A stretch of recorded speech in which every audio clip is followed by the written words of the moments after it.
किसी गांव में एक मूर्तिकार रहता था। वह बहुत अच्छी मूर्तियां बनाया करता था, जिससे वो अच्छे पैसे कमा लेता था। उसके यहाँ एक बेटा हुआ। वक्त के साथ साथ बेटे की भी मूर्तियों में रुचि बढ़ने लगी। उसने भी अपने पिता के साथ मूर्तियां बनानी शुरू कर दी। वो भी बहुत सुंदर मूर्तियां बनाया करता था।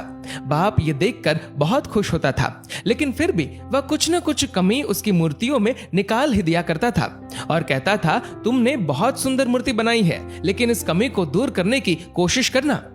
बेटा भी कोई शिकायत नहीं करता था और अपने बाप की सलाह मानकर अपनी मूर्तियों को और भी बेहतर करता रहा।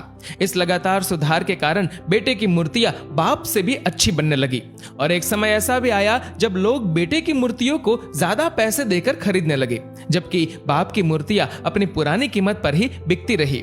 बाप अब भी अपने बेटे की मूर्तियों में कमियां निकाल ही देता था, लेकिन बेटे को अब ये अच्छा नहीं लगता था। वो बेमन ही सही, लेकिन अपनी कमियों को मान लेता और साथ ही अपनी मूर्तियों में सुधार भी कर देता था। एक समय ऐसा भी आया जब बेटे के सब्र ने जवाब दे दिया और जब बाप कमियां निकाल रहा था तो बेटा बोलता है कि आप तो ऐसे कह रहे हैं जैसे आप बहुत बड़े मूर्तिकार हैं।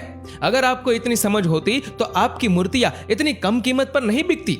मुझे नहीं लगता मुझे आपकी सलाह लेने की आवश्यकता है। मेरी मूर्तियां परफेक्ट है। बाप ने जब ये बात सुनी तो उसने बेटे की मूर्तियों में सलाह देना और कमियां निकालना बंद कर दिया।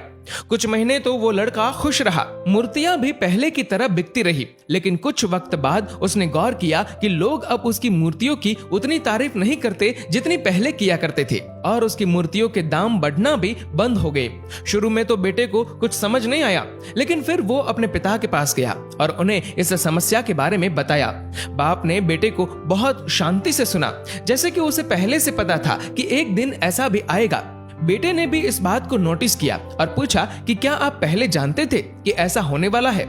बाप ने कहा हाँ, क्योंकि आज से कई साल पहले मैं भी इन्हीं हालातों से गुजर चुका हूँ। बेटे ने सवाल किया कि फिर आपने मुझे समझाया क्यों नहीं?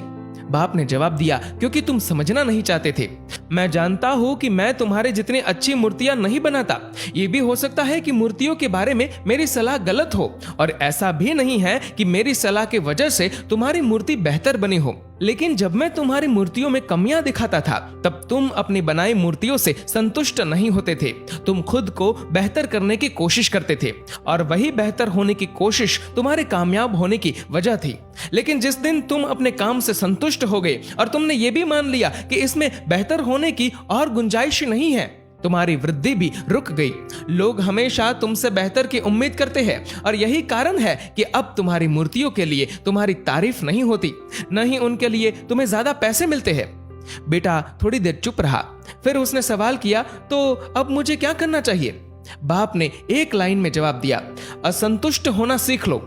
मान लो कि तुम में हमेशा बेहतर होने की गुंजाइश बाकी है और यही एक बात तुम्हें हमेशा बेहतर होने के लिए प्रेरित करती रहेगी, तुम्हें हमेशा बेहतर बनाती रहेगी। अच्छी चीजें उन लोगों के लिए आती है जो विश्वास करते हैं, बेहतर चीजें उन लोगों के लिए आती है जो धीरज रखते हैं और बेहतरीन चीजें उन लोगों के लिए आती है जो हार नहीं मानते हैं। दोस्तों, इस वीडियो को लेकर आपकी क्या राय है नीचे कमेंट करके जरूर बताएगा और अगर आपको ये वीडियो अच्छा लगा हो तो इस वीडियो को लाइक करेगा, शेयर करेगा ज्यादा से ज्यादा लोगों तक और ऐसी ही और भी इंस्पिरेशनल वीडियोस के लिए सब्सक्राइब करें हमारे यूट्यूब चैनल को और फेसबुक पर फॉलो करें हमारे पेज को। धन्यवाद।